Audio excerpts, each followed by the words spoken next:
स्वागत है आप सबका हमारे YouTube channel freedom fact study में। आज हम लोग पढ़ेंगे कक्षा 7 गणित अभ्यास 6E, ठीक है ना, रेखीय समीकरण। इसका जो पहला सवाल है वो दिया हुआ है कि एक समकोण त्रिभुज के दो न्यून कोणों का अनुपात 7 संबंधी 11 है, तो कोणों का मान ज्ञात कीजिए। ठीक है ना, कैसा त्रिभुज है पहले तो ये ध्यान रखिए, समकोण त्रिभुज है। समकोण त्रिभुज में क्या होता है, एक कोण 90 डिग्री का होता है, ठीक है ना, और दो न्यून कोण होते हैं, जाहिर सी बात है। और समकोण त्रिभुज है तो तीनों का योग भी कितना हो जाएगा, 180 अंश। लेकिन बोला है कि दो न्यून कोणों का मान कितना दिया है, इतना दिया है, 7 संबंधी 11 दिया हुआ है। तो बात समझिएगा कि एक उसमें समकोण में एक 90 अंश होता है, तो दूसरा दोनों को जोड़ने के बाद भी 90 होगा, क्योंकि त्रिभुज के तीनों कोणों का मान 180 अंश होता है। नहीं समझ में आ रहा, फिर से देखिए यहाँ पे ध्यान से, हम एक त्रिभुज का चित्र बनाते हैं। ये त्रिभुज हो गया, इस तरीके से समकोण त्रिभुज होता है, ध्यान समझ में आ गया। अब एक कोण 90 अंश होता है, ये 90 अंश होता है, समकोण त्रिभुज में एक 90 अंश होता है, तो न्यून कोण ये हुआ और ये हुआ, समझिएगा बात को। जब ये 90 हो गया तो इन दोनों का योग भी कितना होना चाहिए, 90 ही होना चाहिए, तभी तो तीनों कोणों का योग 180 अंश होगा, क्योंकि त्रिभुज के तीनों कोणों का मान कितना होता है, 180 अंश होता है, यही होता है ना। ये बात समझ में आ गया। तो अब देखिए इसमें क्या कहेंगे कि त्रिभुज क्या है, हमारा समकोण है, तो यहां पे लिखेंगे त्रिभुज कैसा है, त्रिभुज कैसा हमारा समकोण है, समकोण है, ठीक है ना। ये समझाने के लिए बताया हूं, बस इसको बनाना नहीं है आपको, ठीक है। समकोण है, अब ये हो गया हमारा है, तो लिखेंगे त्रिभुज के दो शेष, ठीक है ना, या फिर लिखेंगे त्रिभुज के शेष दो कोणों का योगफल। देखिए शेष दो कोणों का योगफल, समकोण त्रिभुज है तो समकोण त्रिभुज के दो शेष कोणों का योगफल, ठीक है ना। यहाँ पे लिखेंगे त्रिभुज के शेष दो कोणों का, दो यहाँ पे लिख दीजिएगा, दो कोणों का योगफल, कोण का योगफल, ठीक ना, सॉरी योगफल, यहाँ पर योगफल कितना दे दिया हमारा, फल लिख लीजिए अच्छा ही रहेगा, फल यहाँ पे हो जाएगा 90 डिग्री, ठीक है ना। योगफल कितना हो जाता है, 90 डिग्री। अब लिख लेंगे कि माना न्यून कोण, दोनों न्यून कोण है, तो दोनों न्यून कोण, माना पहला न्यून कोण, मान लेंगे कि माना पहला न्यून कोण, ठीक है ना, पहला न्यून कोण यहाँ पे 7x तथा दूसरा न्यून कोण यहाँ पे हो जाएगा, यहाँ पे हो जाएगा न्यून कोण, ठीक है ना, न्यून कोण यहाँ पे हो जाएगा हमारा 11x है, ठीक है। इस बात को समझिएगा, एक के 7x है और एक हमारा क्या है 11x है, तो दोनों का योग, ठीक है ना, प्रश्नानुसार आप कर लेंगे, प्रश्नानुसार। हम लोग जानते हैं दोनों न्यून कोणों का मान कितना होता है, 90 डिग्री, क्योंकि यहाँ पे दो न्यून कोणों का योग कितना हो जाएगा, 90 डिग्री। एक समकोण है तो जाहिर सी बात है दो न्यून कोणों का मान 90 अंश होगा, तभी तो 90 मिला के 180 होगा। तो इस तरीके से 7x और प्लस यहाँ पे जाएगा 11x इक्वल टू कितना हो जाएगा हमारा 90 डिग्री। अब 7 और 11 और 7 दोनों को जोड़ देंगे तो कितना हो जाएगा हमारा 18x इक्वल टू कितना हो जाएगा हमारा 90। तो यहाँ पे अगर गुणा है तो उधर भाग हो जाएगा, मतलब x इक्वल टू कितना हो जाएगा हमारा 90 बट्टे में हो जाएगा हमारा 18, और कर देंगे तो कितना हो जाएगा 5 डिग्री, मतलब x की जो वैल्यू निकल करके आई है आपके सामने वो हो जाएगा 5 डिग्री। इस तरीके से समझिएगा, ठीक है ना। तो आपको अब इसमें ज्ञात क्या करना है, ज्ञात करना है कि पहला न्यून कोण और दूसरा न्यून कोण, यही बताना है, कोणों का मान ज्ञात करना है। तो पहला न्यून कोण, पहला यहाँ पे हो जाएगा न्यून कोण, ठीक है ना, न्यून कोण यहाँ पे हो जाएगा हमारा कितना 7 दिया हुआ, 7 गुणे 5 कर लेंगे बराबर 35 डिग्री, ये हो जाएगा। दूसरा न्यून कोण क्या हो जाएगा हमारा, दूसरा न्यून कोण, ठीक है ना, न्यून कोण यहाँ पे कितना हो जाएगा हमारा, यहाँ पे जाएगा 11 गुणे यहाँ पे हो जाएगा 5 बराबर 55 डिग्री, ठीक है ना। इस तरीके से ये आपका आंसर हो गया। अब चलते हैं हम लोग इसके दूसरे सवाल पर। दूसरा सवाल हमारा दिया हुआ है कि दो कोटि पूरक, ठीक है ना, कोणों का अंतर यहाँ पे दिया है 20 डिग्री है, तो प्रत्येक कोण का माप बताइए। तो मान लेंगे कि माना यहाँ पे देखिए कोटि पूरक कोणों का योग कितना होता है हमारा 90 डिग्री, दो कोटि पूरक कोणों का योग कितना होता है 90 डिग्री, ये भी ध्यान रखिएगा। तो मान लेंगे कि माना यहाँ पे हो जाएगा, माना इसमें से कर लेंगे माना एक कोण, ठीक है ना, माना पहला कोटि पूरक, पहला यहाँ पे हो जाएगा कोटि पूरक, ठीक है, कोटि पूरक कोण यहाँ पर हो जाएगा, कोण यहाँ पर हो जाएगा x डिग्री है, ठीक है ना। दूसरा कोटि पूरक, दूसरा यहाँ पर हो जाएगा कोटि पूरक दूसरा कोटि पूरक कोण यहाँ पे कितना हो जाएगा हमारा, दूसरा कोटि पूरक कोण कितना हो सकता है 90, ठीक ना, क्योंकि दो कोटि पूरक कोण के मतलब कि 90 होता है, मतलब 90 में से एक घटा देंगे तो दूसरा पता चल जाएगा, मतलब x हो जाएगा इतना है। अब देखिए दोनों का बोला है, दोनों का अंतर, अब प्रश्न में दिया दोनों का अंतर मतलब प्रश्नानुसार हो जाएगा यहाँ पे, ठीक ना, प्रश्नानुसार दोनों का अंतर मतलब x माइनस यहाँ पर जाएगा 90 माइनस यहाँ पे x इक्वल टू, दोनों का अंतर कितना दे रहा है 20 दिया हुआ है यहाँ पे।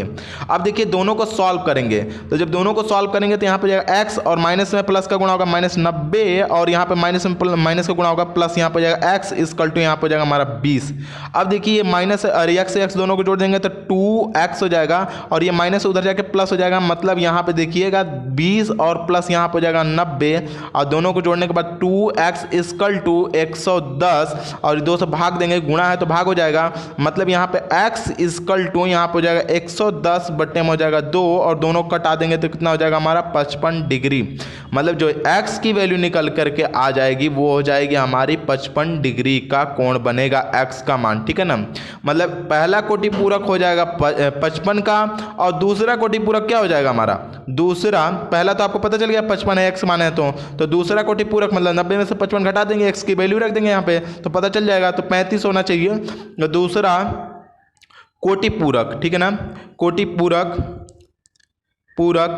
कोण यहाँ पर जाएगा, कोण यहाँ पे कितना हो जाएगा हमारा 90 में से 55 घटाएंगे कितना बचेगा हमारा 35 डिग्री और इस तरीके से ये हमारा आंसर हो जाएगा 55 और 35, ठीक है। अब चलते हैं हम लोग इसके तीसरे सवाल पे। तीसरा सवाल दिया हुआ है कि दो समपूरक कोणों का योग, ठीक है ना, दो समपूरक कोणों का अंतर 40 है, प्रत्येक कोण की माप ज्ञात करना है। तो मान लेंगे कि माना पहला समपूरक कोण, ठीक है ना, पहला समपूरक कोण, ठीक है ना, माना पहला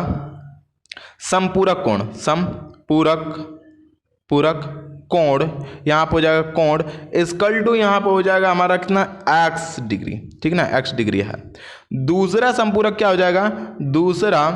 दूसरा समपूरक, ठीक है ना, समपूरक कोण यहाँ पर हो जाएगा कोण इक्वल टू यहाँ पर हो जाएगा कितना हमारा, दोनों का योग कितना होता है 180, दो समपूरक कोणों का योग मतलब कि दो कोणों का योग कितना हो जाता है समपूरक, मतलब कि बोला दो समपूरक कोणों का योग, अंतर दिया हुआ दो समपूरक कोणों का योग कितना होता है हमारा 180, 180 में से x को घटा लेंगे तो 180 में से x को घटा लेंगे तो दूसरा वाला पता चल जाएगा, ठीक है। तो इस तरीके से ये आपका आ जाएगा डिग्री ये भी डिग्री ये भी, ठीक ना है, दूसरा पता चल गया आपको, दूसरा है ये। अब दोनों में से क्या करना है कि आप प्रश्नानुसार जो भी गेम है उसको कर दीजिए,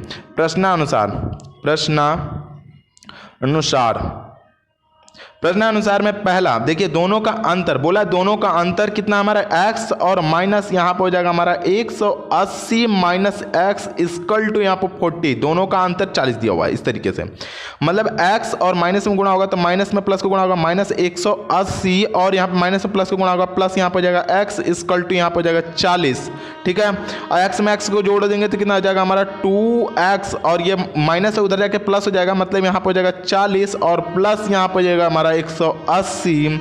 और यहाँ पे दोनों को जोड़ देते हैं तो 220 हो जाएगा। मतलब यहाँ पे देखिएगा इसको ऊपर कर लेते हैं, यहाँ पे जाएगा 2x इक्वल टू यहाँ पे 180 और प्लस यहाँ पे हो जाएगा हमारा 40, सॉरी 40 तो था ही पहले ही वाले लिख दिए, कोई बात नहीं। यहाँ पे जाएगा 2x इक्वल टू, दोनों को अगर गुणा कर देते हैं जोड़ देते हैं तो 200 कितना हो जाएगा हमारा 20। अब x इक्वल टू अब घात दे देंगे तो यहाँ पे कितना हो जाएगा हमारा 220 बट्टे में हो जाएगा हमारा 2, दोनों को कट कर लेंगे तो यहाँ पे हो जाएगा 110। मतलब एक कोण आपका निकल के आ गया 110 डिग्री, एक कोण 110 हो गया तो दूसरा कितना हो जाएगा हमारा, दूसरा संपूरक कितना हो जाएगा, यहाँ पे लिखेंगे दूसरा संपूरक, ठीक है ना, संपूरक कोण यहाँ पे हो जाएगा हमारा 180 माइनस यहाँ पे हो जाएगा 110 और दोनों को घटा करके लिख देते हैं तो आपका आ जाएगा 70 डिग्री। मतलब एक 110 होगा दूसरा कितना हो जाएगा 70 हो जाएगा और यही आपका क्या हो जाएगा आंसर हो जाएगा। तो इस तरीके से आपका तीसरा सवाल हुआ खत्म। अब हम लोग आते हैं इसके चौथे सवाल पर। चौथा सवाल हमारा दिया हुआ है, एक आयताकार मैदान 190 मीटर लंबे तार से घेरा हुआ है, ठीक ना। यदि मैदान की लंबाई उसकी चौड़ाई से 1.5 गुनी हो तो मैदान की लंबाई और चौड़ाई दोनों अलग अलग ज्ञात करना है। तो सबसे पहले हम लोग क्या करेंगे कि मान लेंगे कि माना आयताकार मैदान का चौड़ाई बराबर, चौड़ाई पहले मान लेते हैं, क्यों लंबाई इसलिए नहीं मानेंगे क्योंकि चौड़ाई की 1.5 गुनी है ना लंबाई, तो लंबाई पहले मान लेंगे तो फिर इधर गड़बड़ होगा, तो इसीलिए पहले मान लेंगे कि माना आयताकार, ठीक ना, आयता आसान पड़ेगा जिस हिसाब से उसी हिसाब से मानते हैं, आयताकार मैदान का, ठीक ना, मैदान का, ठीक है ना, चौड़ाई बराबर, चौड़ाई यहाँ पर हो जाएगा x मीटर, ठीक है ना, x मीटर हो जाएगा। आयताकार मैदान का चौड़ाई बराबर हमारा x मीटर हो जाएगा। और ये दिया हुआ है क्या चाहिए वो ध्यान से देखिएगा, एक आयताकार मैदान 190 मीटर लंबे तार से घेरा हुआ है, ये तार की लंबाई दी हुई है, ठीक है ना, एक बात ध्यान रखिएगा बस। यहाँ पे दूसरा लिखेंगे मैदान की लंबाई बराबर, बोला है कि 1.5 गुनी है, तो मैदान की लंबाई कितनी हो जाएगी, तथा आयताकार, ठीक ना, आयताकार मैदान की यहाँ पर हो जाएगा मैदान की यहाँ पर हो जाएगा लंबाई, ठीक है ना, लंबाई बराबर यहाँ पर हो जाएगा x का, यहाँ पर हो जाएगा 1.5 गुनी मतलब 3/2 मीटर। इस तरीके से आप इसको कर सकते हैं, ठीक है, ये हो गया हमारा। तो आयताकार मैदान का तार से घेरा हुआ है, तो जब पूरी चीज तार से घेरा हुआ है इसका मतलब इसका परिमाप दिया हुआ है आपको, ठीक है ना। तो आयत का परिमाप आपका दिया हुआ है, मतलब आयताकार मैदान का परिमाप दिया हुआ आपका, मैदान का परिमाप बराबर का परिमाप इक्वल टू कोष्टक में हो जाएगा लंबाई, ठीक ना, लंबाई और प्लस का हमारा चौड़ाई, ठीक है ना, चौड़ाई। इस तरीके से आपका दिया हुआ है, इस तरीके से। तो आपका ये देखिए परिमाप हमारा कितना दिया हुआ है, इन दोनों का दे दिया हुआ है कितना हमारा 190 मीटर, ये 190 मीटर, जो तार की लंबाई है वो 190 मीटर। तो परिमाप कितना हो जाएगा, मैदान का परिमाप 190 मीटर और इक्वल टू कोष्टक में लंबाई हमारा कितना निकल के आया 3, इसका गुणा कर देंगे तो 3x बटे में हो जाएगा 2 और यहाँ पे हो जाएगा प्लस चौड़ाई कितना दिया x, तो x कर लेंगे और कोष्टक बंद, ठीक है। अब इसको सॉल्व करेंगे, इसके नीचे 1 लगा सकते हैं आप लोग, ठीक है। अब इसको सॉल्व करेंगे, यहाँ पे आप चाहें तो प्रश्नानुसार लिख सकते हैं, अगर नहीं लिखना है तो कोई बात नहीं। यहाँ पे हो जाएगा 90 और इक्वल टू, अब देखिए इन दोनों का एलसीएम लेंगे तो कितना हो जाएगा 2, कोष्टक में दोनों का एलसीएम लेंगे तो 2 ही होगा। अब 2 से करेंगे तो 3x हो जाएगा प्लस 2x हो जाएगा। अब देखिए ये बाहर निकाल देते हैं तो 2 से 2 को कट कर सकते हैं, 3 2 कितना हो जाएगा हमारा 5, मतलब यहाँ पर हो जाएगा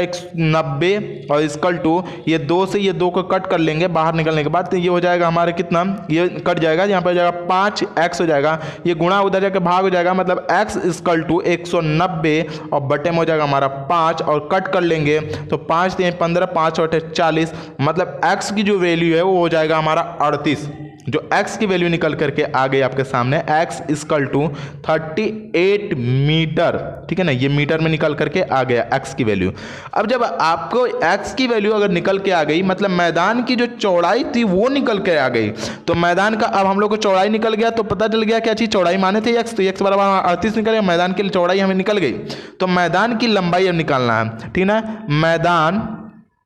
की लंबाई बराबर मैदान की लंबाई इक्वल कितना हो जाएगा, मैदान की लंबाई बराबर 3/2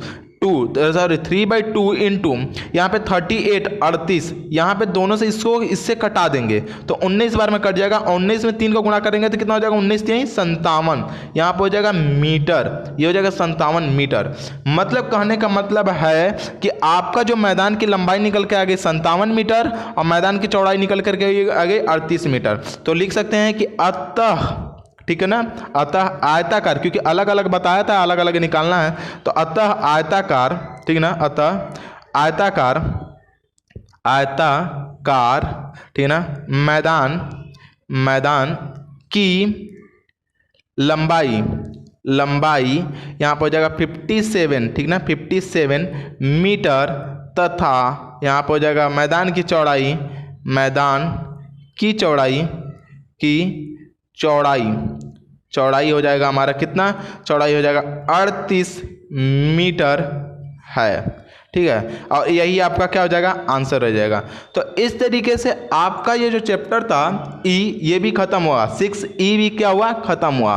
और यदि आप लोगों को हमारी ये वीडियो अगर अच्छी लगती हो तो प्लीज़ लाइक करें, शेयर करें और सब्सक्राइब करना बिल्कुल ना भूलें, और जितना अधिक से अधिक हो सके अपने दोस्तों को शेयर करेंगे, ठीक है। तो आज के लिए इतना ही, और अगले वीडियो में हम लोग देखेंगे अभ्यास 6F, ठीक है।